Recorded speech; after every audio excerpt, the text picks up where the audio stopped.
반갑습니다. 여러분들과 윈터스쿨 즉 우선 선발반이죠. 우선 선발반 동안에 확률과 통계 B반 같이 수업하게 된 윤성욱 선생입니다.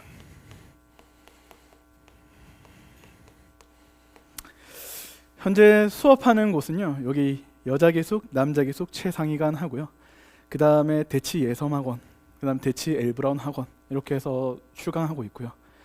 지방은 수학의 아침 이런 데서 이제 수업은 진행하고 있어요. 컨텐츠에 대한 소개를 조금 진행할 예정인데, 우리의 컨텐츠는요, 작년까지 대성마이맥에서 온라인 강의를 하셨던 그 이창무 선생님이라고 있으세요? 그분이 이제 은퇴를 하시면서 제가 거기 연구소 소속이었다가 계속 꾸준하게 컨텐츠를 같이 작업해 왔다가 은퇴하시면서 그 컨텐츠 플랫폼들을 제가 다 이어받게 됐습니다. 그래서 저의 1년 커리는 일단 개념의 정상 해서 이게 기본 개념 컨텐츠고요. 그 다음에 96% 심화 특강, 이렇게 해서 심화, 그 다음에 문제 해결 전략 하고 마지막 클리어 모의고사까지 그대로 컨텐츠를 제가 이제 이어받게 됐어요. 겨울방학 동안에 우리는 요 두 개를 같이 합해서 여기 포커스온 수능적 접근이라는 컨텐츠가 이렇게 여러분한테 제공됐습니다. 알겠죠? 그래서 요 두 개 컨텐츠가 같이 이렇게 합쳐져 있는데, 사실 여기 B반이란 게 굉장히 스펙트럼이 넓어요. 그래서 여기 오늘 확률과 통계 처음 하는 학생도 있을 겁니다. 미적이나 기하를 하다가 갈아탄 학생도 있을 거고, 그 다음에 기존에 확률과 통계를 계속 해오던 학생들이 공존할 거라서 물론 개념의 정상에 포커스를 좀 맞추고 기본부터 탄탄하게 이제 만들어 갈 거예요. 근데 제가 확률과 통계를 사실 원래 좀 꽤나 하던 편이었는데 작년 수능이나 이제 시험에서 좀 많이 미끄러졌어요. 그러다 보니까 지금은 조금 제가 잘하는 편인데도 쉽게 느껴질 수 있다라는 학생도 있을 수 있어서 여기 4점짜리 문항을 같이 뒤에 수록해 있습니다. 그래서 보면은 여러분들 필수 유형이라고 해서 요 개념의 정상 문제하고, 그 다음에 실력 유형이라 해서 요 심화 특강 문제랑 같이 이제 공존해 놨어요. 여기는 교육청, 사관학교, 그 다음에 평가원 기출 위주로 돼 있고 자체 제작 문제 조금 들어가 있고 이렇게 되어 있습니다. 일단은 그렇게 컨텐츠는 이렇게 구성이 돼서 우리가 8회 정도의 이제 그 시간적 여유가 있거든요. 원래는 우선 선발반이 한 6회 정도 또는 7회, 많아야 7회 이렇게 있었는데 지금 수강 횟수가 8회이기 때문에 굉장히 여유가 좀 있어요. 그래서 굉장히 꼼꼼하고 섬세하게 여러분들 개념하고 내용들을 정리해 갈 거고, 기본적인 내용이 제일 중요하겠지만 요 4점짜리 문항들도 같이 건드려 가면서 진행을 할 거예요. 그렇다고 해서 너무 과하다 싶은 그런 문제가 아니라 여러분들이 실전에서 이제 응용할 수 있는 그런 내용들 위주로 해서 진행을 같이 할 겁니다. 그래서 이렇게 겨울방학 동안 진행을 하게 될 거고요. 여기에 이제 우리가 워크북이 이제 있을 텐데, 워크북이 총 3종이 나가요. 하나가 이제 단원별 워크북이 나가는데, 요거는 대치 시대인재에서 나가던 워크북 자료예요. 보시면 이렇게 구성이 되어 있습니다. 여기에 주간 3제에서 굉장히 어려운 문제가 있는데 요거는 해도 되고 안 해도 됩니다. 그 다음에 한 오름, 두 오름 해서 이렇게 단계별로 되어 있는데, 확률과 통계를 처음 하거나 제가 수학적 실력이 굉장히 좀 부족합니다. 그래서 지금 당장에 어려운 문제를 못 풀 것 같아요 라는 학생들은 요 한 오름 문제를 푸시면 됩니다. 요까지만 푸셔도 상관없어요. 근데 어느 정도 확통을 할 수 있다라는 학생은 요렇게 다 풀어도 돼요.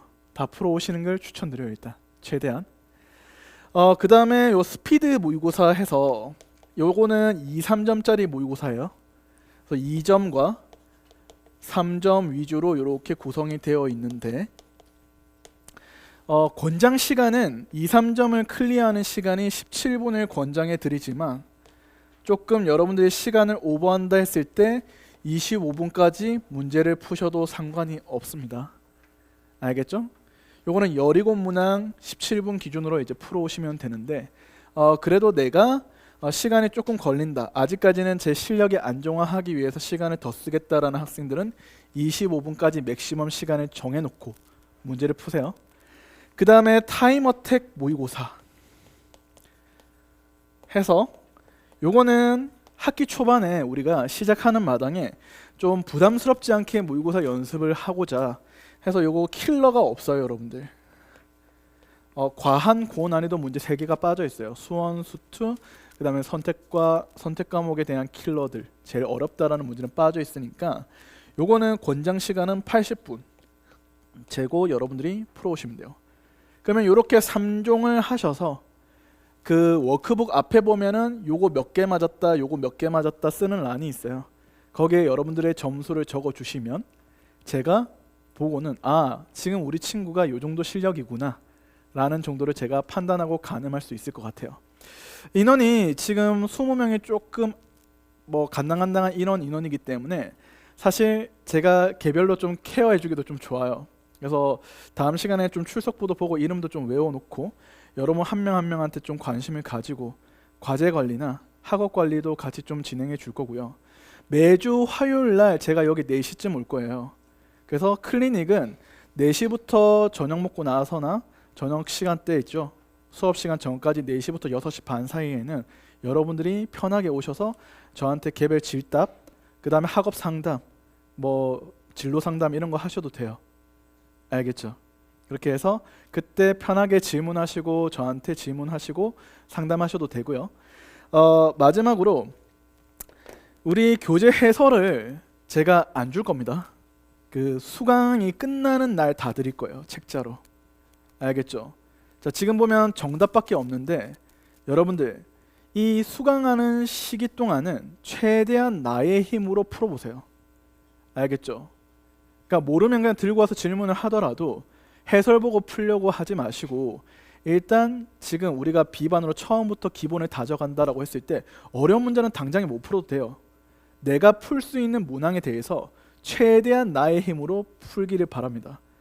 해설을 주어지면 몇 번 시도하다가 확률과 통계는 사실 풀이가 되게 짧고 심플하거나 또 쉬운 방법이 더 많으니까 어떻게 하냐면 그냥 답을 보고 이렇게 풀면 되겠구나 하고 넘어가는데 그러면 온전히 내 풀이가 안 돼요. 알겠죠? 그 순간일 때는 이렇게 푸는 거구나 하고 방법을 파악하겠지만 다음 시간이 지나서 그 문제랑 비슷한 문제 유형을 딱 맞닥뜨렸을 때는 내가 내 스스로 힘으로 푼 기억이 없기 때문에 당장에 그 눈으로 확인한 풀이에 대해서 떠오르지 않을 겁니다. 그렇기 때문에 최대한 수강 기간 동안은 해설을 드리지 않아요. 알겠죠? 그렇기 때문에 내 힘으로 그냥 문제를 풀어보세요. 그리고 우리가 2월 중순에 이제 수강이 완료되고 종강할 텐데 그때 그 책자로 해설이 나가요. 알겠죠? 그러면 여러분들이 그동안에 그냥 못 풀었던 문제를 다시 점검하면서 해설 보면서 정리하시면 됩니다. 수업을 시작하기에 앞서서 저에 대한 소개도 좀 잠시 하자면 저도 여러분들과 같은 메가스터디 기숙학원 제자 출신의 선생님입니다.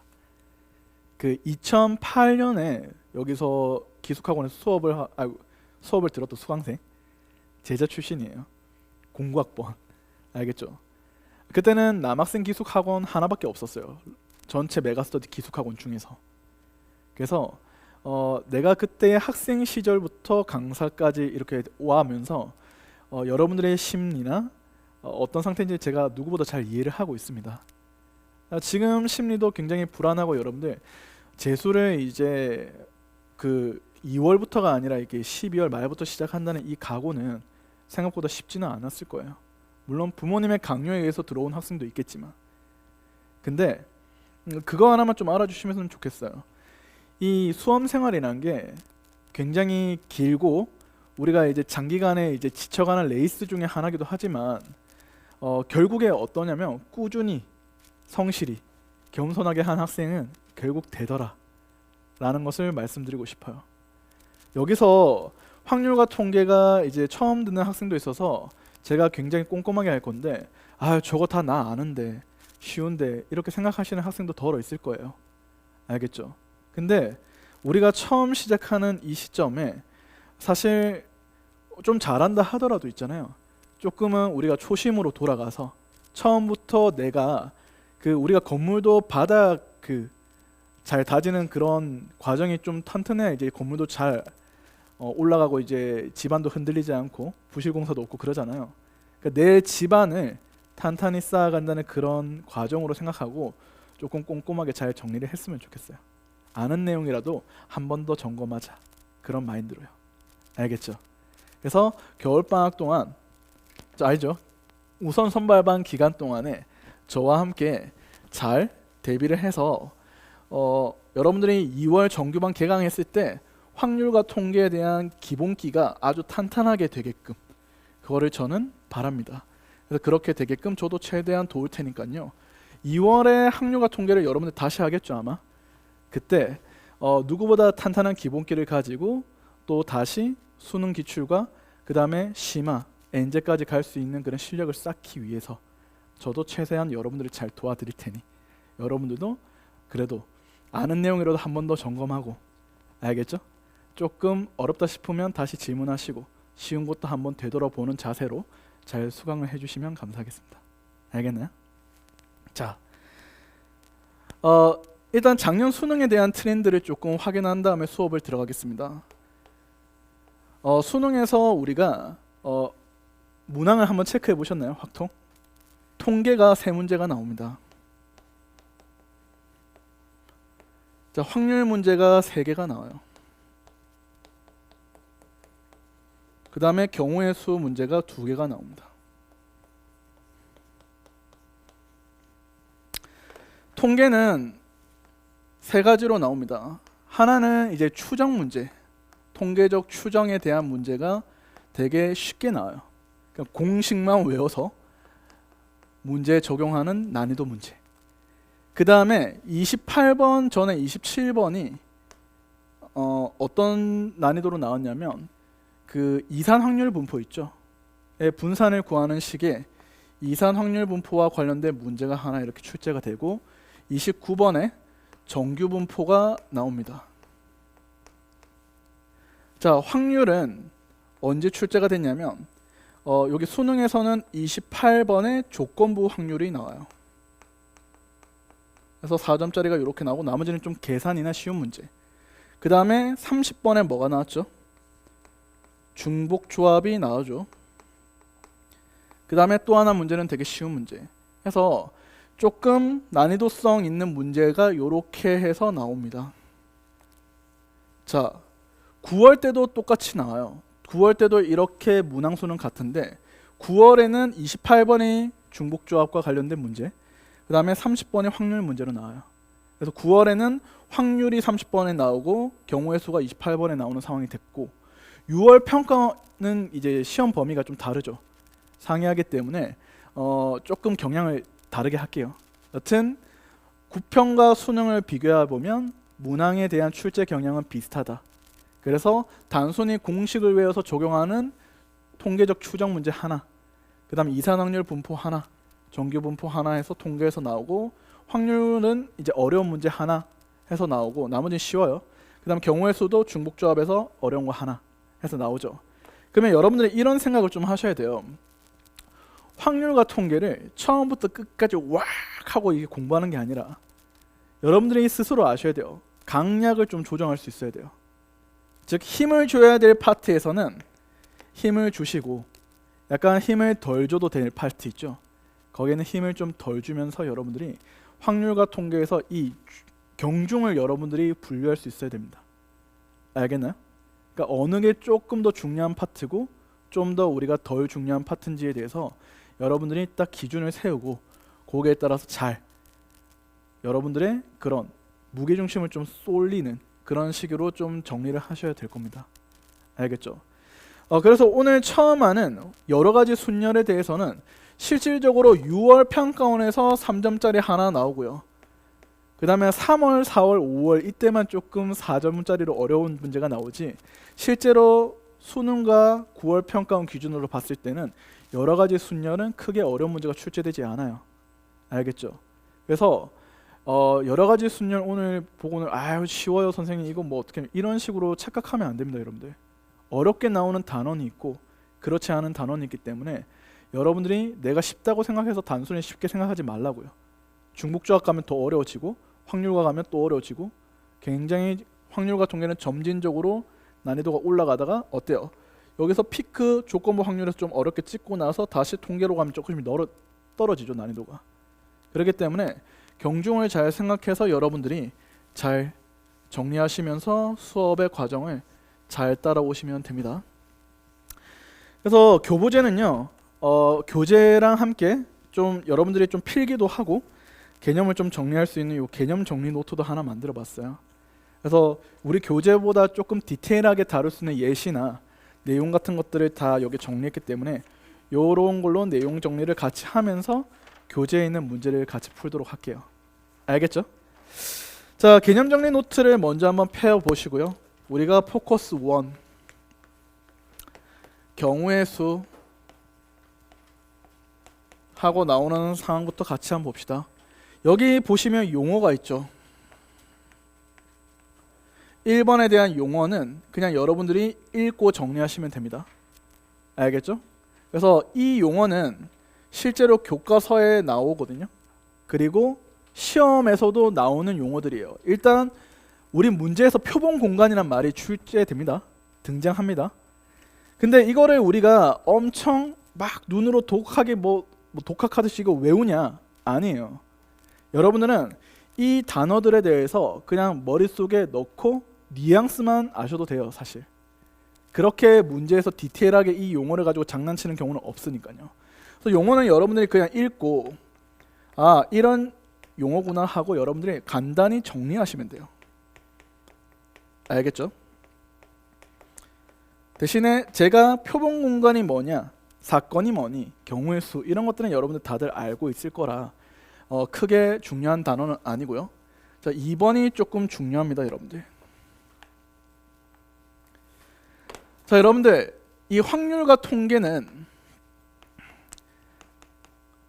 사실 계산보다는 국어가 더 중요합니다.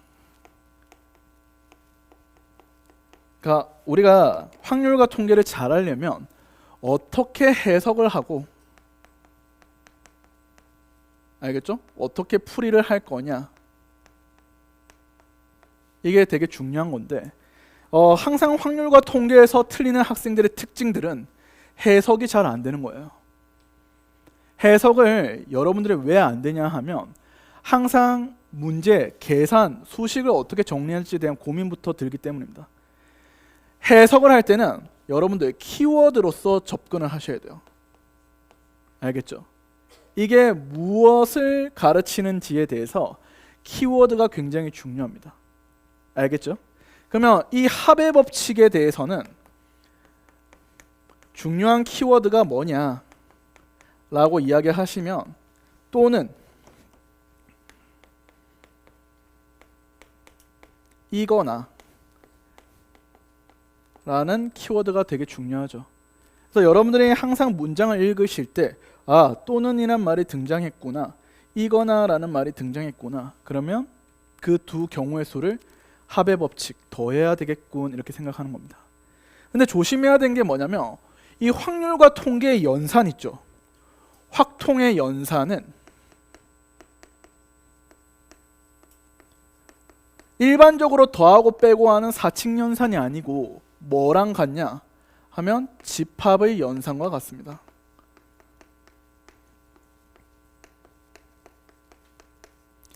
그래서 집합의 연산과 같기 때문에 여러분들은 집합의 연산을 생각해야 돼서 항상 공통된 경우의 수, 즉 공통된 원소들이 있는지에 대해서를 확인하셔야겠죠. 그래서 어때요? 우리가 A 사건이 발생할 경우의 수 M가지, B 사건이 발생할 경우의 수 N가지, A, B 동시에 발생할 사건의 경우의 수 그냥 집합의 기호로 쓸게요. 여기를 L가지 라 하면 A 사건 또는 B 사건이 A 또는 B 사건이 발생할 경우의 수는 뭐가 돼요? M 더하기 N에다가 뭘 빼요? 공통으로 발생한 게 여기 두 번 중복되니까 한 번 빼주면 되겠죠. 됐나요? 다 아는 내용인데요. 당연히 알죠. 이거는 고등학교 1학년 때 하는 내용이니까요. 근데 여러분한테 강조하고 싶은 말은 항상 키워드 싸움을 할 준비를 하셔야 됩니다. 알겠지? 제발 상황을 또 기억하세요. 상황이 이것 또는 이거니네 하면 항상 더해줘야 돼요. 알겠죠? 자, 세 번째도 중요합니다. 별표를 얘도 칠게요. 두 번째는 이제 고배 법칙이라고 합니다. 말 그대로 어때요? 곱하면 되는데 고배 법칙에 대한 키워드는 당연히 뭘까요? 키워드는 이제 이거나 이고 그리고 그 다음에 동시에라는 말이 나옵니다. 자, 고배 법칙은 여기서 좀 더 조심해야 될 게 키워드도 있지만 상황도 있어요. 상황이 뭐냐면 사건이 동시에 발생하는 상황.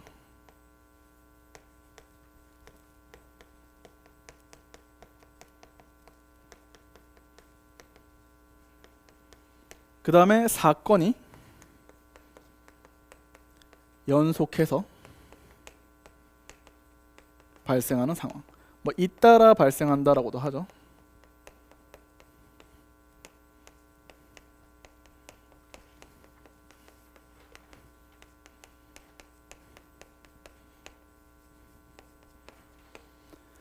자, 이게 중요한데요. 잘 봐요. 우리가 예시로 보면 동전과 주사위를 동시에 던진다 해봐요. and 주사위를 동시에 던져요. 그럼 어때요? 동전은 앞뒤 경우의 수 몇 가지? 두 가지. 주사위는 1, 2, 3, 4, 5, 6, 6가지죠. 발생할 수 있는 경우의 수는 어떻게 하죠? 그 두 경우를 곱하죠. 자, 우리가 A라는 지점에서 B를 거쳐서 C라고 간다고 했을 때 A에서 B로 갈 수 있는 경로는 2개고 B에서 C로 가는 경로는 3개예요. A에서 B로 가는 경로와 B에서 C로 가는 경로는 서로 영향을 줄까요? 안 줄까요? 안 주죠. 그래서 A에서 C로 가는 연속해서 잇따라 발생하는 이 사건의 경우의 수는 어때요? 2 곱하기 3 해서 6 하죠. 그러면 이 고배 법칙은 실질적으로 우리가 나중에 배울 내용인 뭐를 전제로 하고 있냐면 두 사건이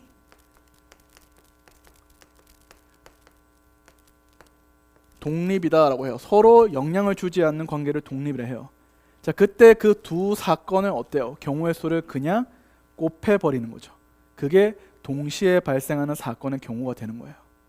그래서 우리는 두 사건, 지금 우리가 생각하는 고배 법칙들은 독립관계에 있는 두 사건에 대해서만 얘기하고 있는 거고요. A 사건이 발생할 경우가 M가지, B 사건이 발생할 경우가 N가지 했을 때 그 동시에 발생한 그 사건의 경우는 뭐예요? M 곱하기 N가지, 이런 식으로 우리가 계산을 하더라라는 겁니다. 알겠죠? 그럼 선생님, 왜 이런 것들을 미리 하나요? 여러분들아, 경우의 수를 우리가 구할 수 있어야 확률을 계산할 수 있겠죠. 맞죠? 그래서 고등학교 1학년 때 하는 내용 아니에요. 확률에서 똑같이 응용되기 때문에 여러분들이 필수적으로 이 키워드에 대해서는 잘 알고 여러분들이 키워드를 가지고 문장을 해석하는 연습을 자꾸 적용해 가야 된다, 그 말입니다. 됐죠? 자, 그러면 본격적으로 있잖아요. 이거 하기 전에 이런 합의 법칙이나 고배 법칙으로 해결되지 않는 상황에 대해서는 우리가 어떻게 해야 돼요? 또 다른 방법을 이용하셔서 경우의 수를 구하셔야 되는데 그게 바로 수형도, 그 다음에 사전식 배열, 그 다음에 분류라고 합니다. 수형도 같은 경우는 어때요? 우리가 수형도는 흔히 말하는 가지치기라고 하죠.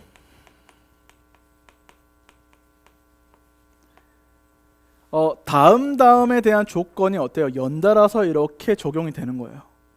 보통 수용도로 나오는 많이 나오는 예시가 뭐냐면 완전 순열과 관련된 문제입니다. 완전 순열은 교과 외예요, 여러분들. 자, 이 용어 자체는 교과 외가 맞지만 실제로 완전 순열에 대한 문제는 수능, 평가원에 출제되고 있어요. 완전 순열에 대한 문제가 뭐냐요 하면 이런 거 있죠. A, B, C, D 네 사람이 있습니다. A, B, C, D 이 네 사람이 이제 시험지를 채점할 거예요. 시험 치고 시험을 채점합니다. 근데 자기 자신의 시험지는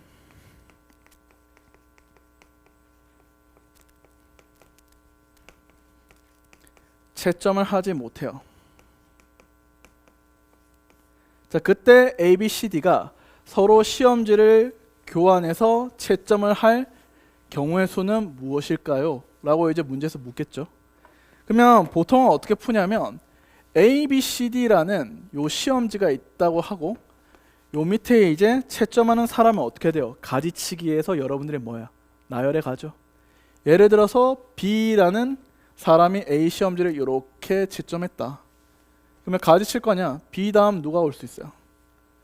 A가 올 수 있고 C가 올 수 있고 그 다음에 D가 올 수 있겠죠. 자, A가 왔으니 여기 C, D는 자기 자신을 못하기 때문에 여기 D가 오고 C 이렇게 되고, C가 왔다면 D는 여기 못 오니까 여기가 D가 오고 A가 여기 와야 되고, 그 다음에 D가 여기 왔으니 C는 여기 못 오죠. 그래서 A가 여기 오고 C가 이런 식으로 오는 상황. 그래서 이렇게 가지치기로 해서 수형도 숫자를 이렇게 형 모양을 이렇게 가지고 나타낸 요 그립으로 펼쳐서 여러분들이 일일이 카운팅하는 요 방법을 우리는 수용도로 하죠. 자, 여기서 어때요? B라는 경우가 A를 채점했을 때 세 가지니까 어때요? 전체 경우 수는 B, C, D가 A를 채점할 때마다 세 가지씩 딸려 나오기 때문에 3 곱하기 3에서 9가지 해서 이렇게 계산하지.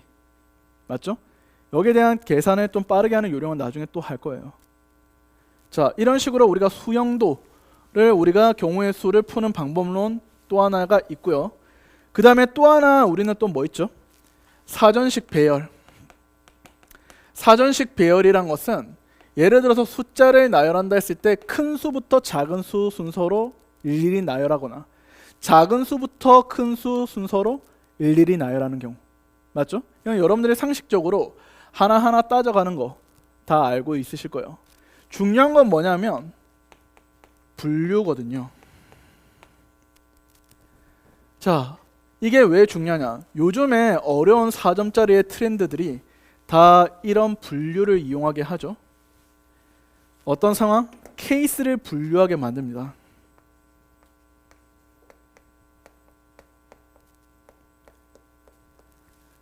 계산 노가다를 해야 된다 그 말이에요. 근데 케이스를 분류할 때 여러분들이 기준이 굉장히 중요하거든요. 케이스를 분류할 때 이 기준은 어떤 식으로 하냐면 각 상황별로 경우의 수들이 있을 거예요. 예를 들어서 A 상황, B 상황, C 상황, D 상황 이렇게 있다고 치면 여러분들이 A 상황을 기준으로 분류할 거냐, B 상황을 기준으로 분류할 거냐, 이렇게 여러분들이 되게 머릿속에서 아리까리 할 거예요. 그러면 기준을 잡는 방법은 경우의 수가 적은 것을 기준으로 둡니다. 알겠죠? 기억하세요. 키워드. 우리가 케이스 분류할 때 기본은 경우의 수가 적은 것을 기준으로 케이스 분류를 한다는 거야. 좀 이따 케이스 분류할 때 여러분들이 아실 거예요. 알겠죠? 그래서 요거는 좀 이따 여러분들이 문제 풀 때 적용하는 방법론에 대한 이야기를 할 겁니다. 그래서 최근의 트렌드가 다 뭐예요? 케이스 분류 아니에요? 그래서 요즘 어떻게 나오니? 함수 개수 많이 묻죠. 그 함수 개수를 구할 때 어때요? 트렌드가 전부 다 케이스 분류를 해서 하나하나 그 경우마다 확인을 하고 계산을 해 주셔서 최종적으로 그 경우의 수를 다 더하거나 확률을 더해서 계산하는 겁니다. 오케이? 자, 그러면 요까지가 경우의 수를 카운팅하는 방법론에 대한 이야기를 다 한 겁니다. 선생님 다 알고 있는 내용인데요, 이렇게 생각하지 마시고 말했죠. 확률과 통계는 키워드로서 접근하는 나의 그런 기준이 확실해야 됩니다. 알겠어요? 그렇기 때문에 여러분들은 작년에 확률과 통계에서 매번 몇 개씩 틀렸거나 항상 어려운 문제는 해결을 못했다라고 하면 이번 기회에 여러분들은 다시 설계하는 거예요. 항상 확률과 통계 문제를 풀 때는 나의 일관된 기준과 해석법을 가지고 적용할 연습을 하시는 거예요. 알겠어요? 자, 넘어가시면 이제 순열에 대한 이야기를 하면서 보겠습니다. 왜 이렇게 먼저 점검을 하냐면, 의외로 여러분들이 수능 치고 나서 나름의 좀 많은 공백의 시간을 가졌죠. 그러다 보니까 공식이나 기본이 되게 가물가물한 경우가 되게 많을 거예요. 그래서 한 번 더 점검하는 거니까 그동안 몰랐던 내용이나 새로 하는 내용이면 더 체크해 놓고, 아는 내용이라도 다시 머릿속에서 행여나 여러분들 공식 하나라도 잘못 기억하게 되면 문제가 날아가잖아요. 그런 걸 잘 점검하시자라는 취지입니다. 사실 저녁밥 먹고 조금 잠도 많이 오고 지금 이 히터가 좀 빵빵해서 좀 피곤하죠. 압니다. 그래서 조금만 힘을 내세요. 알겠죠? 우리가 지금 수험생활 시작한 지 이제 며칠 차밖에 안 됐는데요. 이거 좀 꺼줄게요. 제가 추우면 또 얘기하세요. 알겠죠? 그래서 조금만 힘내시고요. 알겠죠? 아는 내용이라도 한 번 더 점검하자 라고 이야기 드리면서 잘 확인을 합시다. 자, 포커스2 순열과 관련해서 여러분들하고 복습을 좀 하겠습니다. 순열 퍼뮤테이션, 여기에 퍼뮤테이션의 순열에 대한 이 단어에서 따와서 요 P라는 기호로서 계산을 정리하죠. 서로 다른 n개에서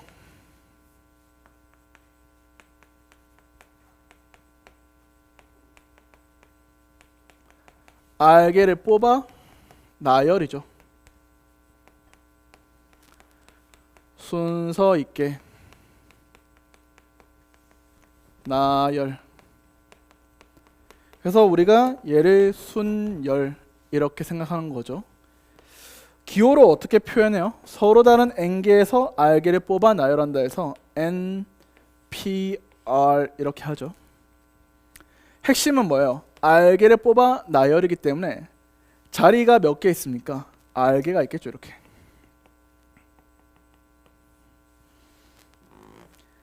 R개의 자리에 대해서 자, n개의 대상들을 앉힐 겁니다. 그러면 첫 번째 자리 뭐가 와요?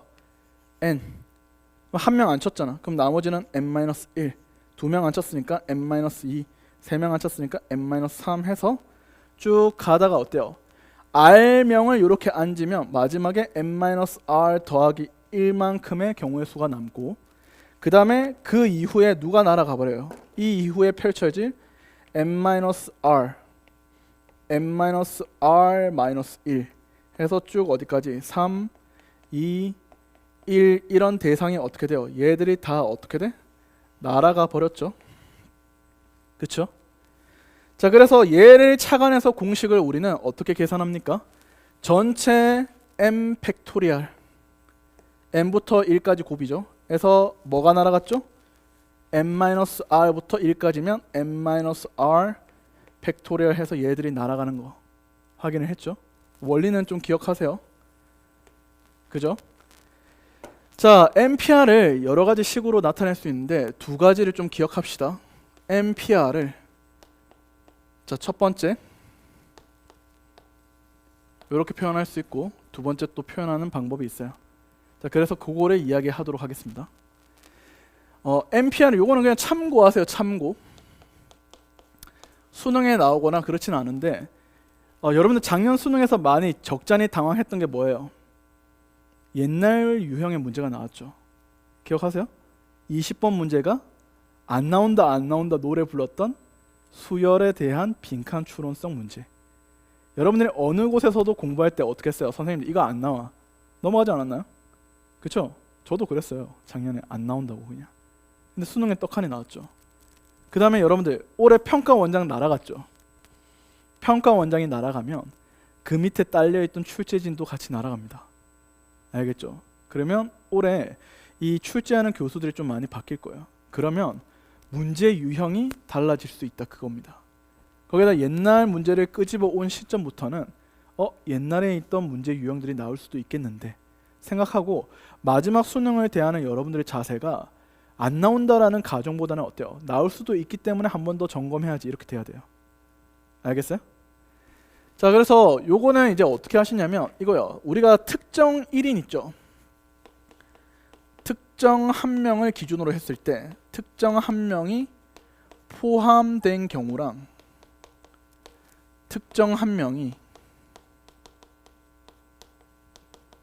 포함되지 않는 경우로서 보겠습니다.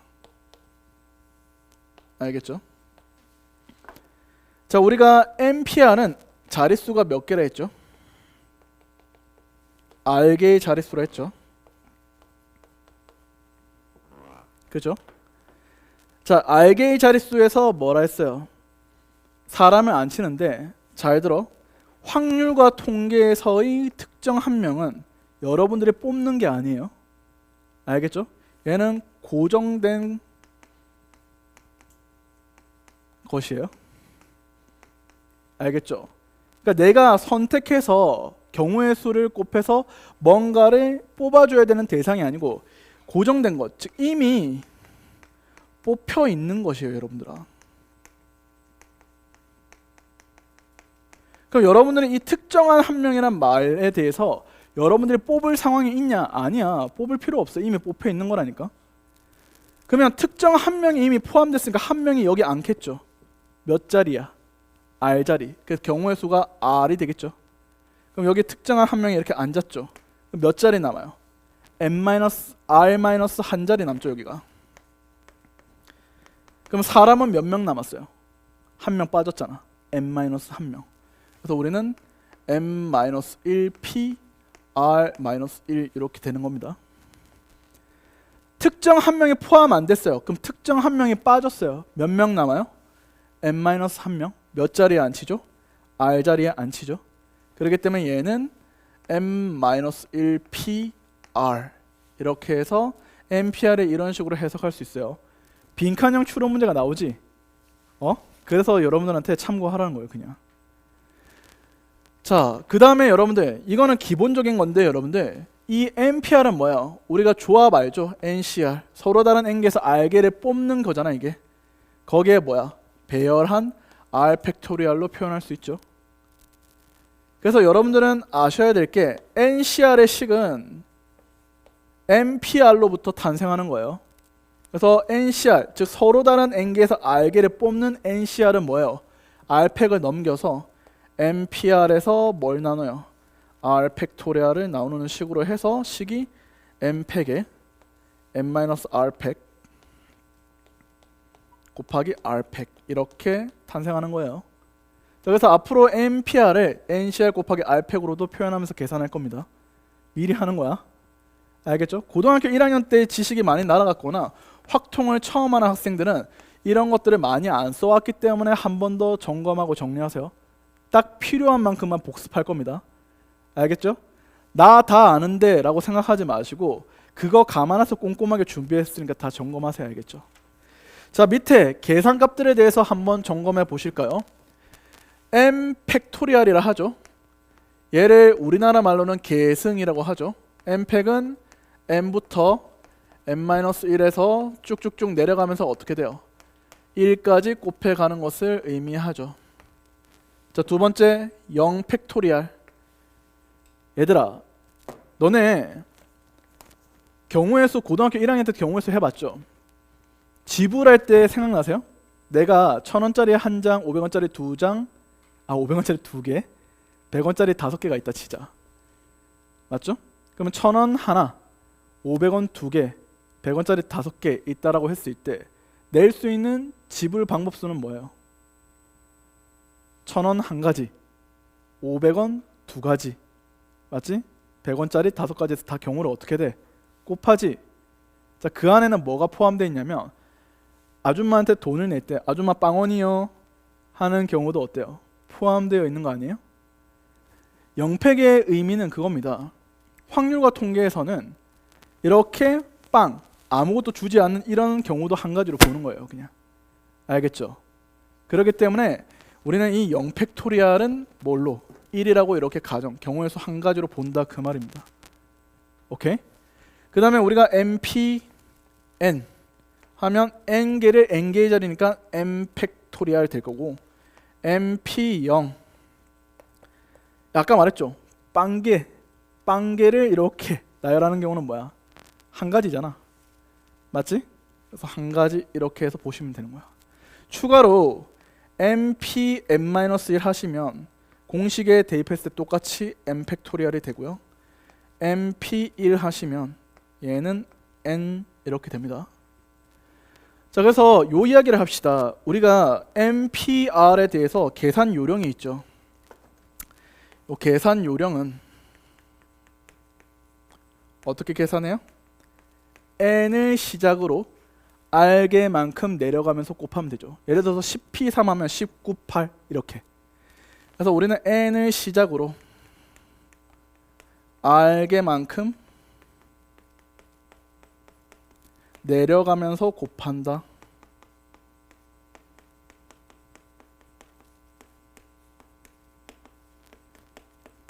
이렇게 해서 우리가 알죠?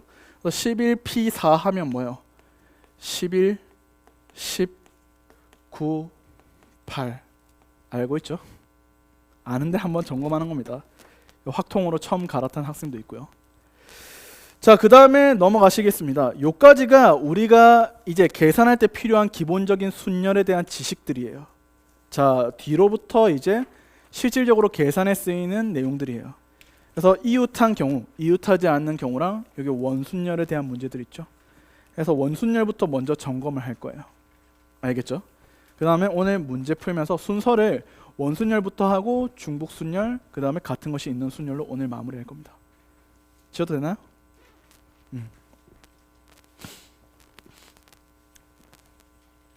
요거 개념 노트는 쌤이 또 예쁜 손글씨로 정리해서 올려놓을 겁니다.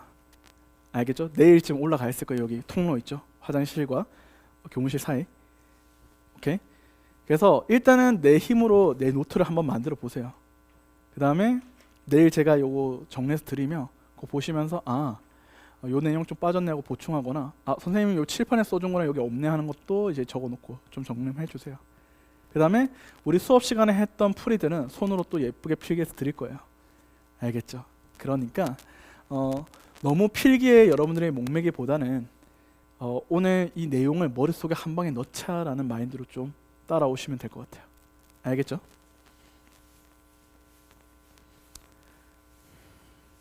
확통을 너무 쉽다, 지금 하고 있는 내용이 너무 쉽다 그렇게 속단하지 마세요. 여러분들 지금 단어는 당연히 그렇게 쉬울 수밖에 없는, 우리가 아까 말했던 경중으로 봤을 때 되게 가벼운 단원이에요.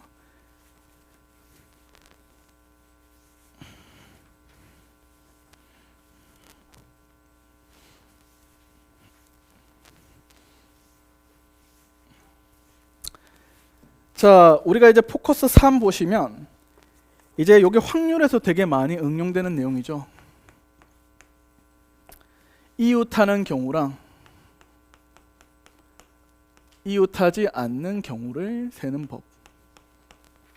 자, 첫 번째, 우리가 이웃한다라는 것은 뭐예요? 얘들이 붙어서 손을 잡고 이동하는 거죠. 그래서 이웃하는 대상은 어떻게 돼요? 한 묶음으로 취급을 하는 거잖아.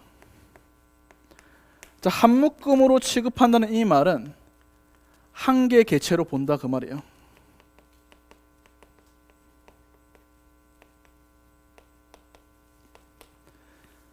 그래서 여기 보시면 A, B, C, D, E가 A, B, C, D, E, F가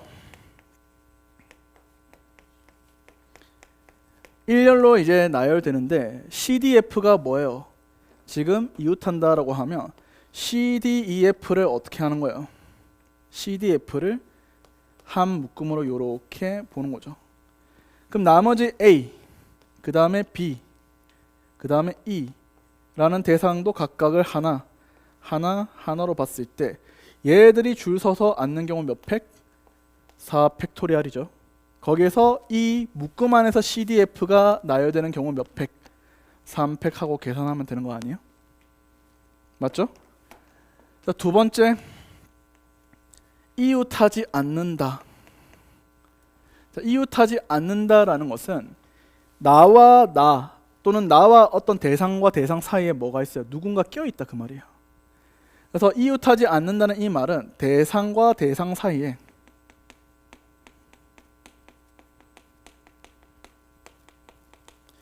개체가 껴있는 거예요.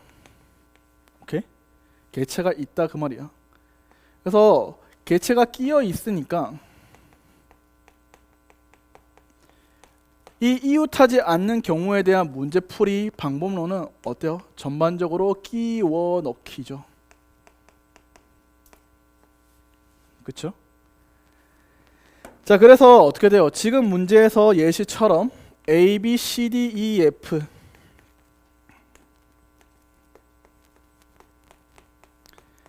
F에서 누가 A, B가 이웃하면 안 된답니다. 그렇죠? 그러면 A, B가 사이에 누군가 있다는 소리니까 A, B를 제외한 누구? C, D, E, F를 나열을 합니다. 그렇죠? 그래서 C, D, E, F를 이렇게 나열하는 경우의 수 몇 팩? 4팩토리얼 하죠. 그런 다음에 얘들 사이사이에 A, B를 뭐예요? 끼워 넣으면 되죠. 그래서 사이 개수 5P, AB 개수 2개 해서 끼워 넣자. 됐죠? 그 다음에 세 번째, 교대로 앉는 경우죠. 자, 교대로 앉는 경우는 각자 그 대상들의 순서, 자리가 고정되어 있습니다. 예를 들어서 남녀가 교대로 앉는다.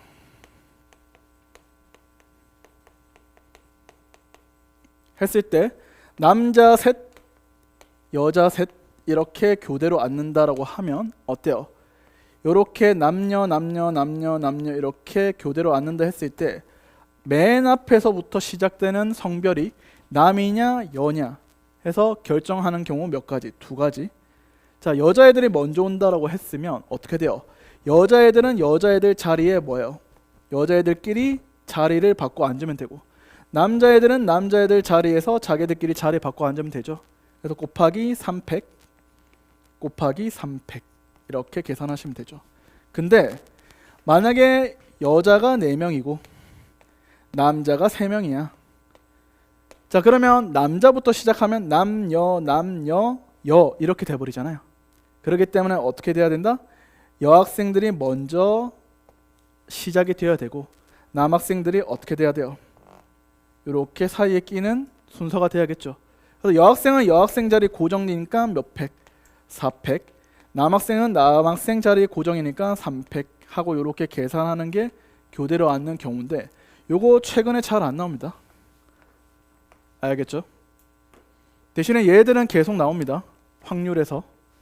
알겠죠? 그래서 이렇게만 여러분들이 기본적 지식을 점검한 거예요. 알겠죠? 자, 지금부터 본격적으로 우리가 배워야 될 대상인 원순열부터 꼼꼼하게 해서 이제부터가 이제 지금까지 내용은 이 확률과 통계를 우리가 배우기 위해서 기본적으로 깔고 있는 지식에 대한 점검을 했다면, 지금부터는 우리가 실제로 나가는 진도에 대해서 점검하는 거죠. 그래서 이제 여러 가지 순열에 대한 이야기를 좀 해보겠습니다. 지어도 되죠? 뭐 사실 입수한 지 얼마 안 되고 어안이 벙벙하죠. 앞에는 웬 머리에 삼각김밥 든 선생님이 이렇게 앉아있고 뭐야 이렇게 되고 그러잖아. 사실 이거는 여러분들한테 좀 튀어보기 위한 하나의 제 퍼포먼스예요. 알겠죠? 이렇게 머리 하고 다녀요 그냥. 알겠죠? 선생님 되게 독특하시구나 이렇게 생각해 주시면 일단 저는 그 정도로 감사해요. 조금이나마 여러분한테 친근하게 다가가려고 하는 경우도 있고요. 알겠죠? 그렇기 때문에 여러분들도 허심탄회하게 고민이나 뭐 여러분들 학업 같은 거에 대해서 조금 상담받고 싶다 하면 언제든 상담하셔도 돼요. 특히나 화요일 같은 경우는 저녁 수업이잖아요. 마치고 좀 시간 더 있잖아요. 그때 오셔서 또 질문하셔도 됩니다. 집에 좀 늦게 가도 돼요 저는. 알겠죠? 참고로 쌤은 결혼했습니다. 알겠죠? 아기가 태어난 지 1년도 안 됐어요 이제. 그래서 요즘 너무 굴러다녀서 미치겠습니다. 자, 보실까요? 포커스 4 원순열과 관련해서 이야기를 해보도록 하겠습니다. 원순열에 대해서는 여러분도 아실 건데 참 여러분들이 비운의 세대라는 게 뭐냐면 여러분 다음 세대들 있죠. 여러분 한 해 밑에 지금 고3 애들 말고 다음이구나. 그러니까 여러분들 수능 치고 그 다음 수능 치는 애들 있죠. 걔들은 원순열 경우가 빠져요. 교육과정에서. 걔들은 원순열 빼고 여러 가지 순열에서는 중복순열 같은 것이 있는 순열 이걸로 끝입니다. 끝. 근데 여러분들까지는 뭐가 나와요? 원순열이 나오거든요. 근데 이게 작년에 6평에서 3점짜리로 하나 출제되고 그 다음에 거의 나오지가 않아요. 왜 안 나올까요? 이유가 뭘까? 내후년도 트렌드가 원순열 나와 안 나와? 안 나오잖아. 그럼 굳이 원순열을 우리가 수능이나 평가원 시험에 넣을까요? 안 넣겠죠. 오케이? 어차피 빠질 수순의 단원이니까. 그죠? 계속 새로 시행되는 수능에 대해서 시뮬레이션을 해야 되는데 원순열은 교육과정에서 빠지니까 굳이 넣을 필요는 없잖아. 그래서 3월, 4월, 5월 이때만 여러분들 구경하고요. 한 6편까지. 아마 6월 이후부터는 거의 보기 힘들 겁니다. 잘.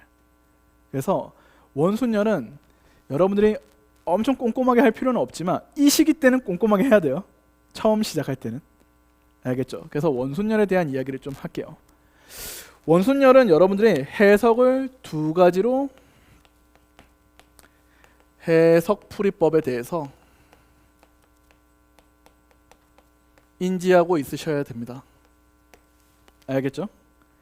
자, 첫 번째 풀이는 뭐냐면 우리가 원탁에 서로 다른 n명의 사람들을 이렇게 둘러 앉힌다라고 해요. 그래서 n명을 우리가 원탁에 둘러 앉힌다 라고 합니다. 일단 우리가 n명을 둘러 앉힌다는 것은 줄 세우는 거거든요. 그래서 어떻게 돼요? n 팩토리얼이죠. 자, 근데 봐요. 이 순서 줄 선다는 게 내 옆에 있는 사람이 누구냐가 중요한 거예요. 여기서 1번부터 해서 3번부터 해서 쭉 해서 여기 n번까지 이렇게 한 바퀴 돌아왔어. 우리 전화기 옛날 전화기 알아요? 너는 잘 모르겠구나. 이게 쓱 오고 쓱 하면 쓱 오고 그런 전화기. 1번부터 n번까지 이렇게 둘러 앉히나 1번부터 n번까지 이렇게 둘러 앉히나 1번부터 n번까지 이렇게 둘러 앉히나 옆에 있는 사람과 사람 관계는 변해 안 변해? 안 변하죠. 그죠? 그렇기 때문에 그 사람과 사람 관계의 변화가 없다는 것은 똑같은 경우란 말이야. 그 경우가 어떻게 돼요? 앉은 자리 개수, 즉 기준이 되는 자리 개수만큼이 반복되기 때문에 n으로 이렇게 나누죠. 즉 얘는 기준이 되는 시작 기준이죠. 시작 기준이 되는 자릿수죠. 경우의 수. 자릿수 하면 헷갈리니까. 그쵸? 그래서 우리가 다각순열도 마찬가지예요. 좀 이따 할 건데 이렇게 정삼각형이 있어서 이런 식으로 해서 된다라고 하면 어때요? 총 9명을 앉히니까 9팩토리얼이야. 근데 1번부터 여기 9번까지 이렇게 앉힌다 했을 때 이렇게 앉히거나 1이 여기 시작해서 이렇게 9를 앉히거나 1이 여기 시작해서 어때요? 9를 앉히는 건 같은데 1이 여기에 있으면 경우의 수가 달라지죠. 맞죠? 1 이렇게 해서 9가 여기서 끝나잖아. 그래서 다른 경우예요. 그래서 이거 나눌 때 뭘로 나눠요? 1이 여기 시작하고 여기 시작하고 여기 시작하는 세 가지로 나누잖아. 그래서 시작 기준이 되는 자료의 경우의 수를 이렇게 나눠버리는 겁니다. 자, 두 번째 해석 방법은 원탁의 n명을 이렇게 둘러 앉히는데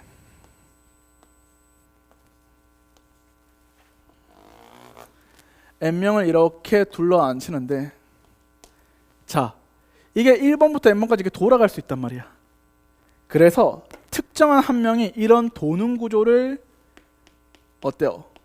멈춰버려서 얘가 테이블을 확 잡아버려요. 이렇게. 그럼 얘는 특정 한 명이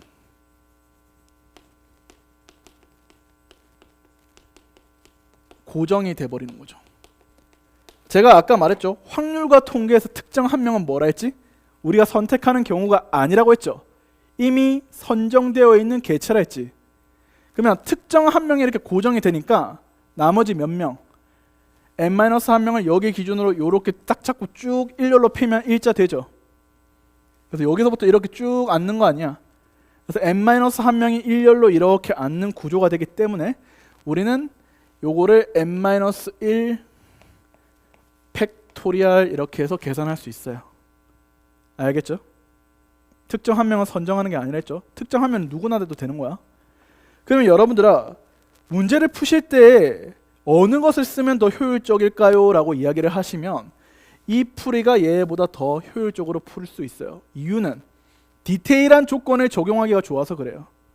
예를 들어서 누가 누구랑 이웃을 하고 누구와 누구 사이에 누가 들어가고 이럴 때는 얘 풀이가 더 낫단 말이에요. 얘는 누군가 누구와 이웃을 하고 그럼 기준이 되는 애가 특정 한 명이 그 이웃하는 세트가 되냐 이런 게 헷갈릴 거 아니야. 그죠? 그래서 디테일한 조건을 적용하기 위해서는 요 풀이가 더 효율적이다. 그래서 우리가 원순열을 풀 때는 1번 풀이로 좀 풀이를 고정시켜 놓고 푸는 게 훨씬 더 유리합니다. 알겠죠? 자, 그러면 얘를 이제 바탕으로 해서 각 상황에 따라 다각순열과 입체도형에서의 원순열 적용 방법에 대한 이야기를 좀 하고요. 이거에 또 다른 응용된 내용인 대진표에 대한 이야기를 하고 나서 문제풀이에 한번 적용을 해봅시다. 지어도 되죠?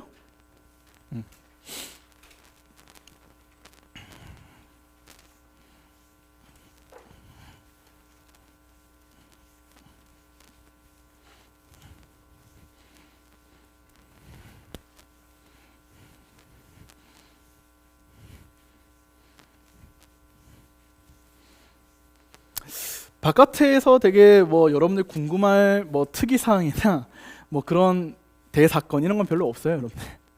알겠죠? 뭐 바깥 세상이 궁금해요 이럴 수도 있을 텐데 정말 바깥에는 별일이 없습니다. 알겠죠? 뭐 요즘 넷플릭스라 해봤자 뭐 유행하는 게 흑백요리사 2죠, 뭐. 그것도 그 1편 보고 나서 보니까 별로 재미는 없더라고요, 사실. 그래서 뭐 그런 정도만 조금 요즘 유행하고 있고요.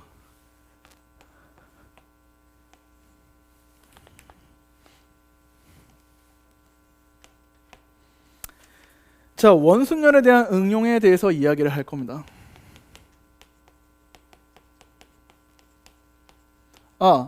쉬는 시간은 이게 우리가 수업 방식이 거의 단과 수업처럼 이루어지기 때문에 이게 1시간 하고 쉬고 50분 하고 쉬고 이게 아니고 이렇게 우리가 일단 첫 번째 진도가 좀 마무리되면 쉬는 시간 갖고요. 또 두 번째 진도가 좀 마무리되면 쉬는 시간 갖고 이렇게 할게요. 알겠죠? 종소리 신경 안 써도 돼요. 알겠나요? 자, 원순열에 대한 응용에 대해서 보통 입체도형과 다각형에 대한 순열에 대한 응용에 많이 쓰이죠. 첫 번째, 정삼각형에 대해서 아까 한번 얘기했었죠. 9명이 이렇게 정삼각형에 땅 둘러앉는다. 자, 그러면 전체 어떻게 돼요? 9팩토리얼이죠. 그래서 제가 아까 말했죠. 1번부터 이렇게 와서 여기가 어때요? 9번이 이렇게 위치하는 경우가 똑같이 되려면 여기서 1번부터 이렇게 와서 여기 9번이 이렇게 와야 되고 또 여기서 1번부터 이렇게 어떻게 돼요? 이런 식으로 와서 여기가 뭐야? 9번이 이렇게 되는 상황이 똑같아지죠. 나누기 뭐 해야 돼요? 3을 해 주셔야 됩니다. 알겠죠? 됐나요? 조금 지저분해 보이지만 이런 원리라는 거예요. 그래서 여기서 파생되는 것들 당연히 어떻게 돼요? 8개가 정사각형에 이렇게 둘러앉는 경우, 둘러앉히는 경우다 하면 뭐야? 8팩토리얼을 뭐로 나누면 돼요? 4로 나누면 되죠. 맞죠? 그 다음에 오각형이다. 정오각형이다. 10개를 정오각형에 둘러앉힌다. 그러면 전체 팩토리얼을 뭐로 나누면 돼요? 오각형의 변의 개수인 5 하면 되죠. 자, 여기까지는 여러분들 그 고등학교 때 하는 센 수학, 비난이도 뭐 이 정도 수준이고요. 실제로 이제 응용되는 것들에 대한 약간 심화되는 것들이 이런 겁니다. 자, 아홉칸에 대해서 정사각형 아홉칸으로 둘러싸인 이 부분에 서로 다른 9가지 색깔 있죠.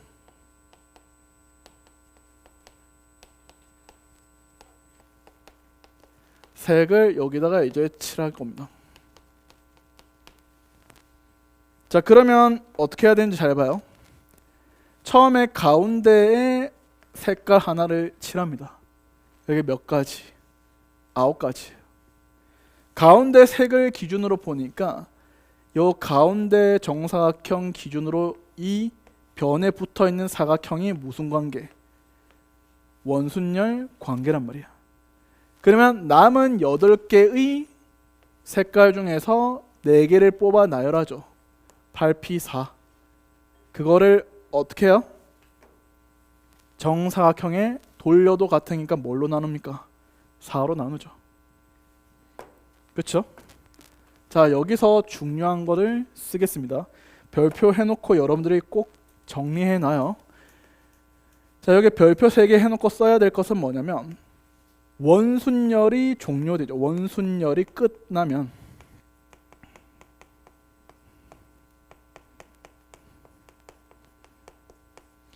자, 원순열이 끝난다는 이 의미는 나누는 거예요. 회전에서 같은 경우를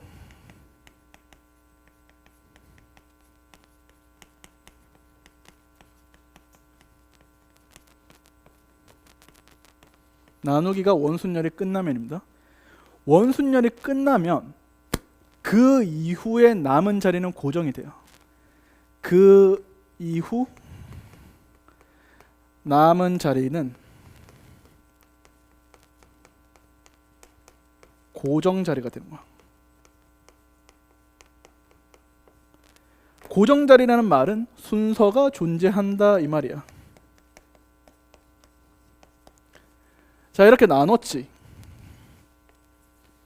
원순열이 종료한 거예요. 그러면 여기 남은 요 4자리는 뭐야? 고정. 더 이상 회전을 할 수 있다 없다? 없는 자리예요. 그래서 남은 4가지 색은 이 4자리에 순서 있게 배열하면 돼요. 그래서 곱하기 뭐 하면 돼요?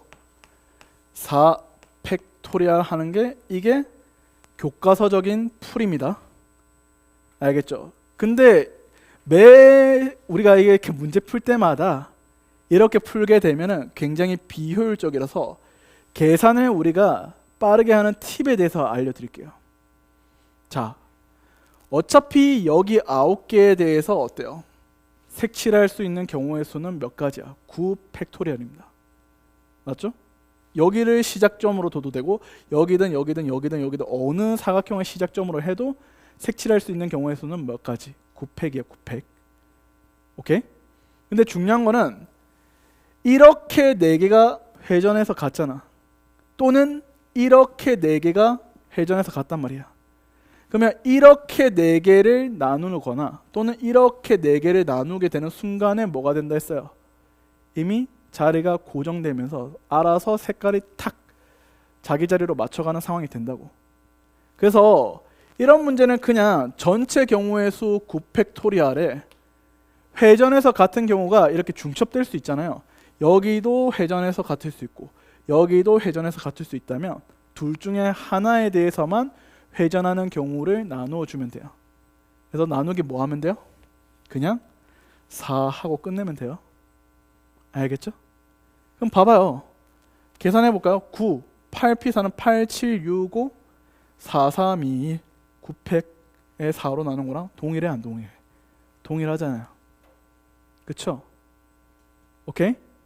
그래서 여러분들 실전에서는 이런 식으로 그냥 실전 계산은 전체 팩토리얼에다가 중첩되는 회전 중에서 둘 중 하나 또는 셋 중 하나 뭐 이런 애들만 나누어주면 된다라는 거예요.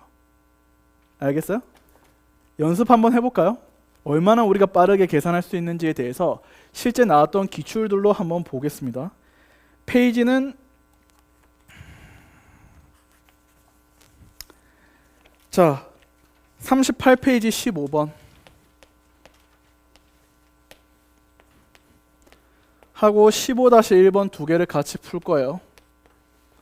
자 3초 컷 할 겁니다. 우리 교재 38페이지에 15번과 15-1번을 3초 컷 할 거라고 했죠. 자 보시면 어떻게 돼요? 삼각형 가운데 3개 있고 어때요? 바깥쪽에 원이 있습니다. 그죠? 자 칠해야 될 색깔의 개수는 몇 개입니까? 7개죠. 그러면 15번은 7 팩토리얼이에요. 맞지? 자 첫 번째 삼각형 서클에서 3바퀴 도나 바깥쪽 서클에서 3바퀴 도나 어때요? 도는 상황 삼각형에 대해 3가지죠. 둘 중 어때요? 하나만 나눠서 계산을 하면 된다 했지. 7팩을 뭘로 나눠요? 3으로만 나누면 계산이 끝이라고요. 됐어요? 15-1번도 보실까요? 15-1번 뭐예요? 자 안쪽 오각형과 바깥쪽 오각형에 대해서 어떻게 돼요? 10명을 안 친다 했죠. 맞지? 자 안쪽 오각형에서 5개 나눌 수 있고 회전할 수 있고 바깥쪽 오각형에서도 5개 회전할 수 있는데 둘 중 하나에 대해서만 뭐야? 중첩되는 것을 나누면 된다 했죠. 그래서 전체 10팩토리얼을 뭐로 나누기만 하면 돼요? 그냥 5로 나누기만 하면 되겠지. 그럼 얘가 10에서 5로 나누면 2에다가 나머지 9팩토리얼로 이렇게 계산을 3초 컷 할 수 있다 그 말이야. 알겠죠? 근데 이런 유형이 실제로 많이 나오니 하면 잘 안 나와요 요즘. 여러분들이 구경하는 시점은 그냥 3, 4, 5월 이후에 모의고사에서는 거의 보지 못할 거예요. 알겠죠? 잘 안 나와 색칠하기가. 알겠죠? 그렇기 때문에 이렇게 계산을 빠르게 하는 팁이 있구나, 원래는 이렇게 푸는구나 하고 생각하면 돼요. 그럼 얘는 어떻게 해야 돼요? 가운데 색깔 7개 첫 번째 서클 6P3에 3으로 나누고 마지막 3팩 이렇게 하고 얘도 동일하게 해야겠죠. 근데 굳이 그럴 필요 없이 원리가 적용되기 때문에 이렇게 빠르게 풀어도 된다라는 겁니다. 알겠죠? 자, 그 다음에 몇 개 더 연습하고요. 원순열에 대한 문제만 마무리 짓고 좀 쉬도록 할게요. 자, 두 번째 직각사각형에 대해서 여기가 8명이 이렇게 앉아 있다고 할게요. 자, 여러분들 잘 들어요. 전체 몇 명? 8팩토리얼을 어떻게 해요? 자, 회전한다는 것은 회전해서 요 똑같은 모양이 나와야 돼요. 얘랑 똑같은 모양이 나오려면 어떻게 해야 돼요? 180도로 돌리는 수밖에 없죠. 그럼 한 가지 돌려서 두 가지로 중첩되는 경우가 2가지밖에 없는 거예요. 그거를 보통 이렇게 대각선으로 쪼개서 이렇게 생긴 모양이 이렇게 생긴 거랑 같아서 2개가 회전해서 같다라고 하는데, 굳이 이 모양이 똑같이 나오려면 한 가지, 2가지 이렇게밖에 없다고 생각하면 됩니다. 그래서 뭘로 나눠요? 2로 나누면 되겠죠. 자, 이제 입체 도형에 대해서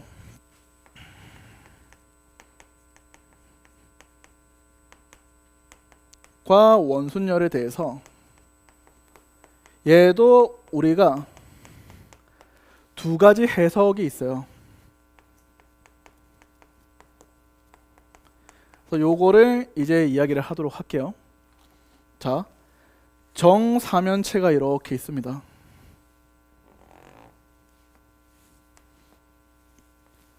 자, 정사면체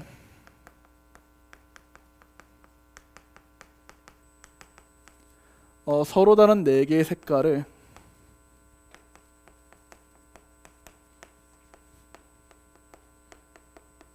칠할 거예요. 풀이를 2가지로 생각하면 돼요. 물론 입체 도형에 대한 문제가 최근에 나오지는 않지만 말했잖아요. 올해 어떻게 될지 모른다고. 이런 유형들이 출제될 수도 있기 때문에 그래도 점검해 놓자 이런 겁니다. 초반에. 첫 번째 풀이에요. 우리가 원순열의 원리가 뭐지? 같은 꼴이 나오는 경우는 어떻게 돼요? 중복되기 때문에 그걸 나누죠. 자, 색을 칠하는 전체 경우의 수 몇 가지? 4 팩토리얼 아니야? 그쵸? 얘가 똑같은 모양이 나오기 위해서 몇 번 굴리면 될까요? 4번 굴리면 되죠. 맞지? 그래서 우리가 4로 나누는데 얘가 뭐냐면 굴려서 같은 경우입니다.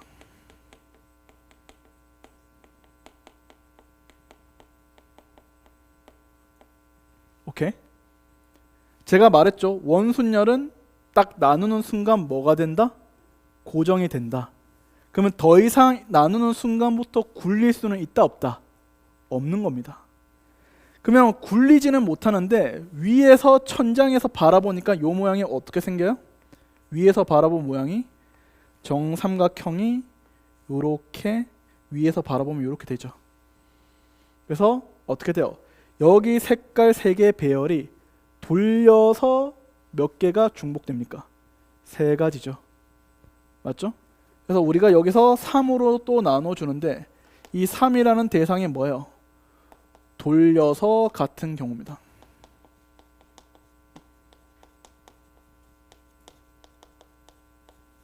알겠죠? 그래서 이 2개 곱한 것을 이렇게 나눠버리죠. 그럼 얘는 입체적으로 굴려서 같은 경우 나누고 얘는 평면에서 돌려서 같은 경우를 나누는 상황입니다. 이게 첫 번째 풀이에요. 자, 두 번째는 밑바닥을 고정하겠습니다.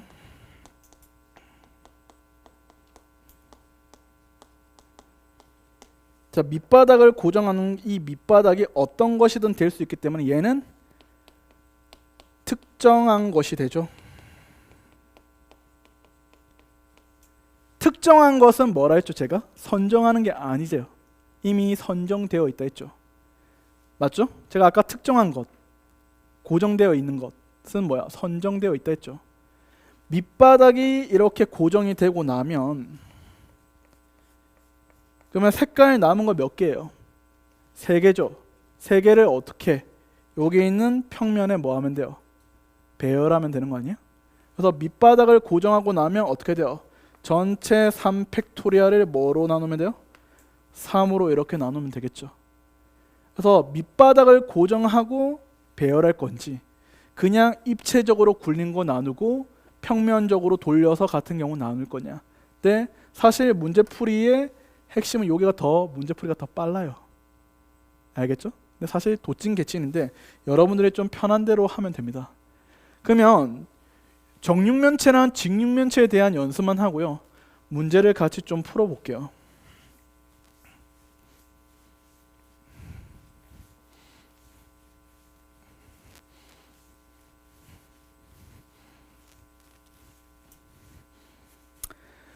자, 우리 정육면체에 대해서 이야기를 합시다.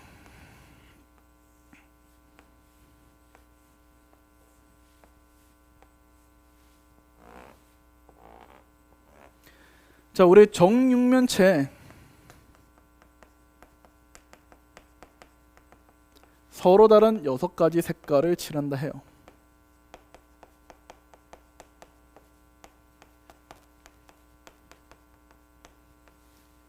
자, 어떻게 해요? 첫 번째 원리는 어쩌?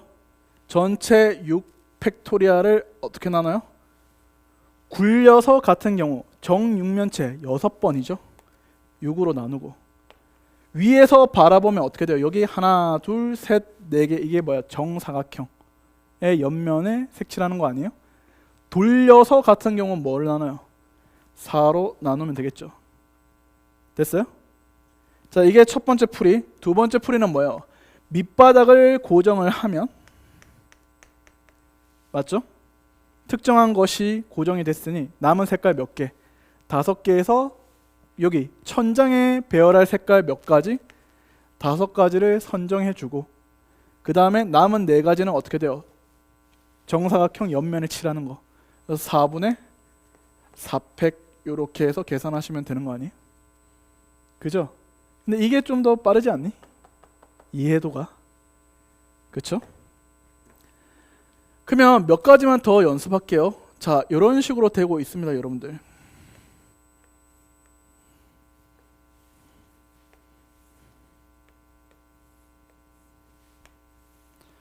자, 이렇게 직육면체가 있어요.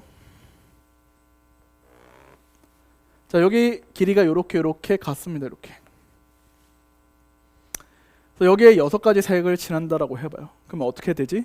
전체 6팩토리알이야. 굴려서 같은 경우는 몇 가지예요? 이 모양이 똑같이 나와야 돼. 한 가지. 뒤집어서 2가지. 끝이지.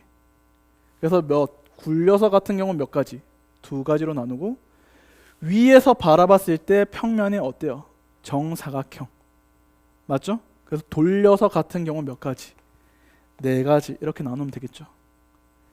자, 그 다음에 세 변의 길이가 다 가로 세로 높이가 다르다라고 해볼게요.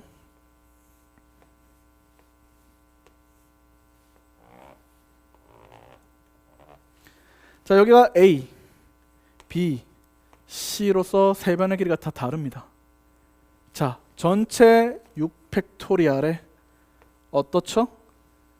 이 모양이 똑같이 나오려면 어떻게 돼야 돼요? 한 가지, 2가지. 180도로 뒤집는 경우밖에 없죠. 이렇게 통 되는 순간 달라지잖아, 모양이. 그래서 2가지. 위에서 바라봤을 때 어떤 모양이에요? 직각사각형. 그래서 몇 가지로 나눠요? 2가지로 나누면 되겠죠. 평면이 직각사각형이니까. 그래서 입체도형에 대해서는 이런 식으로 외워두면 굉장히 편해요, 그냥. 근데 구경할 일이 거의 없을 겁니다. 올해 트렌드가 그대로 간다면요. 근데 혹시 모르니까 초반에는 이런 것까지 한번 정리를 해놓을 필요는 있다라는 거예요. 알겠죠? 그 다음에 우리가 이 원순열에서 좀 자주 응용되는 게 뭐냐? 대진표입니다. 그래서 대진표에서도 응용될 수 있는 내용에 대해서 이야기를 하고요. 그 다음 문제 좀 풀겠습니다.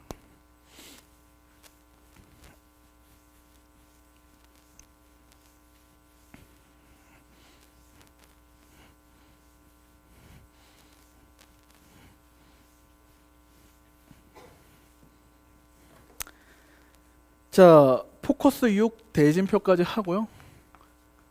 문제를 좀 풀던가 하겠습니다. 원래 대진표 풀이는 고등학교 1학년 때 배웠던 분할 분배가 원래 문제 풀이 방법론인데 원순열도 그냥 풀 수 있어요. 그래서 이거 말고 얘를 우리는 그냥 원순열 풀이로 계산할 수 있습니다. 자, 어떻게 되냐면 이렇게 대진표가 있죠. 토너먼트라고 하죠, 여러분들.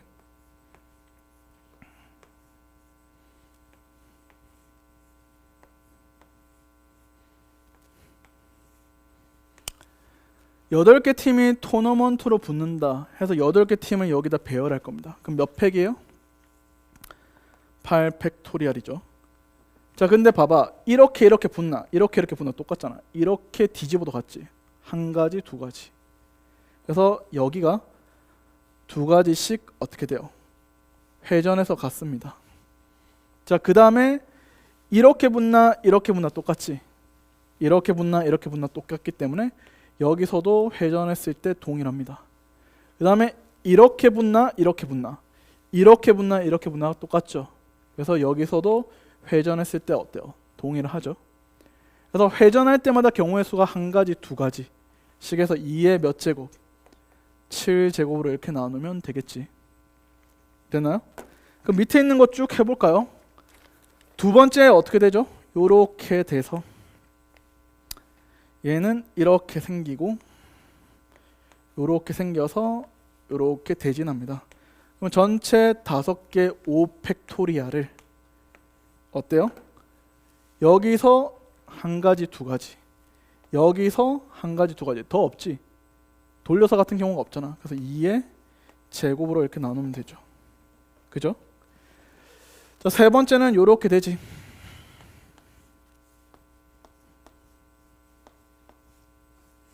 자, 요렇게 해서 붙는다 라고 하면 전체 몇 팩? 6팩토리알을 어떻게? 자, 여기서 같죠. 돌려도 같고 여기도 돌려도 같고 항상 좌우 대칭이 되는 놈 기준으로 이렇게 붙어도 상관없잖아. 그래서 여기서도 돌려도 같죠. 그래서 2의 몇 제곱? 세제곱 하시면 돼요. 자, 그럼 마지막은 여러분 써봐요. 마지막은 여러분들이 쓰면 어떻게 될지 요 그림 그리는 동안 3초 컷으로 여러분들이 써 놓으세요.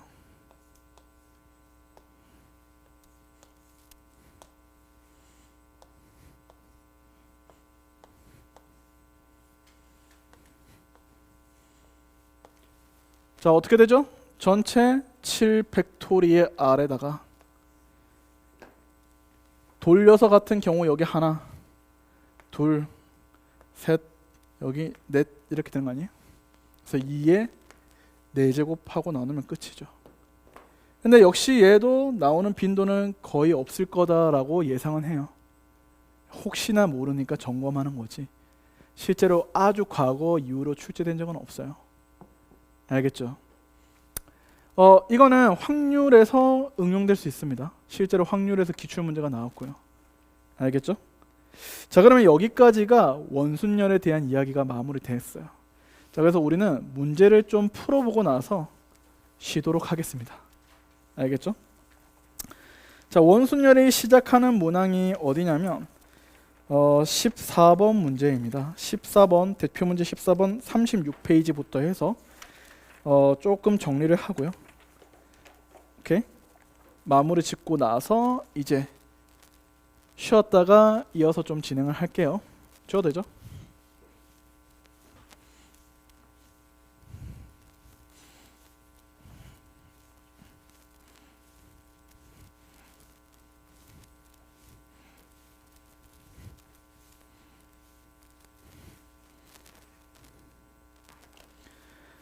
자, 14번에 대해서 보겠습니다. 대표문제 14번 페이지 36페이지.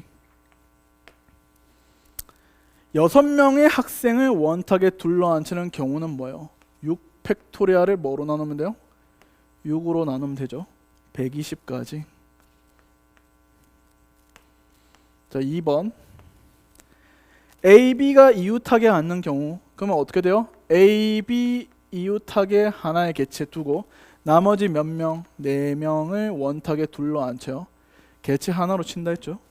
그럼 5분의 5팩으로 얘들 개체를 원탁에 둘러앉히고, 자, 나누는 순간 뭐라 했지? 고정. A, B가 뭐 하면 돼요? 이제 자리 바꾸는 경우가 추가되겠죠. 곱하기 2. 됐어요? 정답은 48. 자, 세 번째. A, B가 마주보고 앉는 경우의 수. 잘 봐요. A, B가 어때야 돼요? 이렇게 마주보고 앉아야 됩니다. 자, 그러면 먼저 A, B부터 앉히겠죠. 뭐요? 2분의 2팩이죠. 맞지? 됐어요? 자, 제가 말했죠. 나누는 순간 뭐라 했죠? 고정이라 했잖아. 그러면 여기에 두 자리 있고 여기에 두 자리 있잖아요. 그럼 이게 1, 2, 3, 4번으로 순서가 고정된 자리라고. 그럼 남은 4명을 뭐 하면 돼요? 곱하기 4 팩토리얼 하면 되겠지. 되셨어? 그래서 24가지. 이렇게 해서 풀어 가시는 거예요. 그래서 우리가 중요시 해야 될 키워드는 뭐예요? 원순열이란 나누는 순간에 다른 자리들이 다 고정 자리가 돼버린다. 알겠어요? 자, 15-2번 지금 풀어보세요. 시간 드릴게요. 요거 기출문제 수능에 나왔던 문제죠. 15-2번 지금 풀어보실래요? 14-1번도 한번 같이 풀어보세요. 14-1번, 15-2번 푸는 시간 줄게요. 하나는 평가 문제고 하나는 수능 문제인데요. 이런 식으로 난이도가 출제되니까요. 14-1번하고 15-2번 풀어보시고 그거 제가 풀이하고 좀 쉬었다 하겠습니다. 풀어보세요 지금.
14-1번, 15-2번 한 제가 많게는 아니고 한 여기서 1, 2분 더 시간 드릴 테니까요.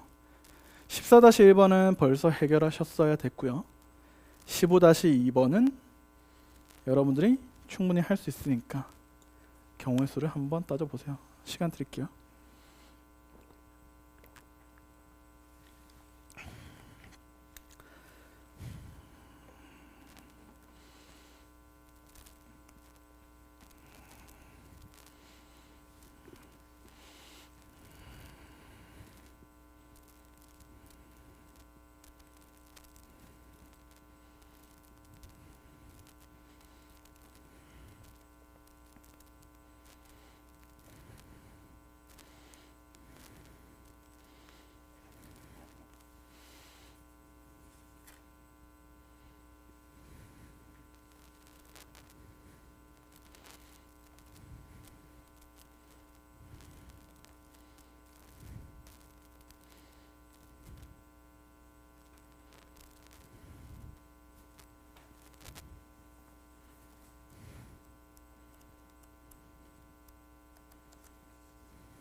자, 14-1번은 먼저 할게요.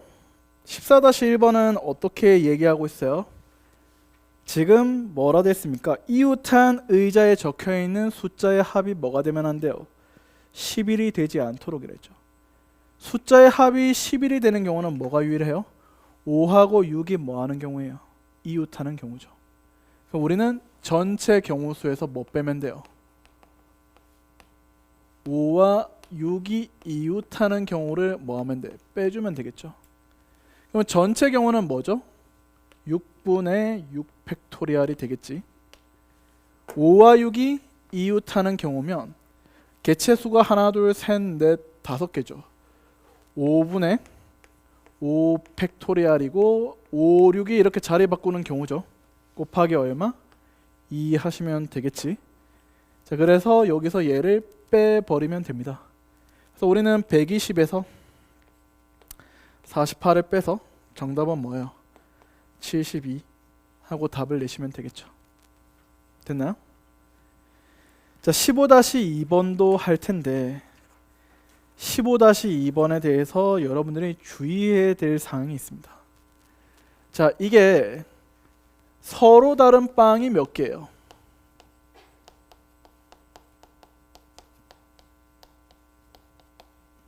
5개고요. 서로 같은 사탕이 몇 개예요?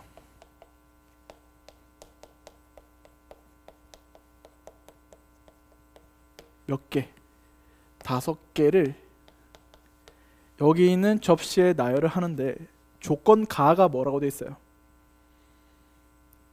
각 접시에 무조건 빵은 1개 이상 올라가야 됩니다. 그러면 여기에 빵은 무조건 올라가야 되거든. 그렇죠? 조심해야 될 상황에 대해서 얘기할게요. 이게 원탁이고 접시가 이렇게 일정한 간격으로 있다고 해서 여러분들이 이 순열에 대한 기본적인 마인드를 잊으면 안 돼요. 원순열로 생각하는 학생들이 있는데, 야, 빵이 서로 다르죠. 맞죠? 빵들이 위치하면은 이미 얘들은 뭐야? 각각이 전부 다 다른 접시가 되는 거예요. 알겠죠? 그러면 얘들의 자리가 어떻게 되는 거야? 고정이 되는 거예요. 제 말 이해되셨나요? 다시 한번 말하지만 빵이 접시 위에 올라가는 순간부터 빵이 다른 빵이잖아. 맞죠? 그렇기 때문에 이게 고정돼 버린다고. 자, 빵을 어디에 올리든 빵이 올라간 접시를 이렇게 회전하나 이렇게 회전하나 다 똑같잖아. 그치? 이해됐어요? 그러면 빵 5개를 접시에 올린다고 했을 때 핵심은 뭐냐? 일단 하나씩 깔고 나고 나면 빵 몇 개 남아요? 하나 남죠? 그럼 그 빵이 어딘가 접시에 가야 될 거 아니야. 그러면 어떤 접시는 빵이 몇 개가 올라가요? 2개가 올라갈 거 아니야. 그러면 제가 말했죠. 경우의 수가 뭐가 되는 애가 기준이 된다? 적은 애가. 맞죠? 빵 하나짜리는 3접시에 담아야 되는데 빵 2개짜리 한 접시 담으면 되잖아. 맞지? 그래서 먼저 빵 2개를 먼저 여기 나열해 줍니다. 그러면 빵 2개를 뽑으면 되죠. 5C 2하고 뽑았죠. 먼저 빵 2개를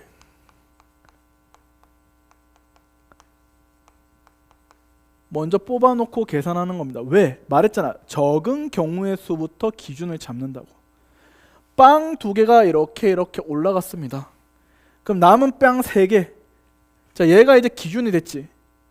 그럼 여기에 순서가 발생하는 겁니다. 이제 얘를 기준으로 이렇게 시계 방향으로 순서가 발생하는 거잖아. 그렇죠? 그럼 남은 빵 3개를 여기에 뭐 해요? 나열하면 되겠죠. 그래서 몇 팩? 서로 다른 빵을 나열하는 거니까 3팩 하면 되겠지.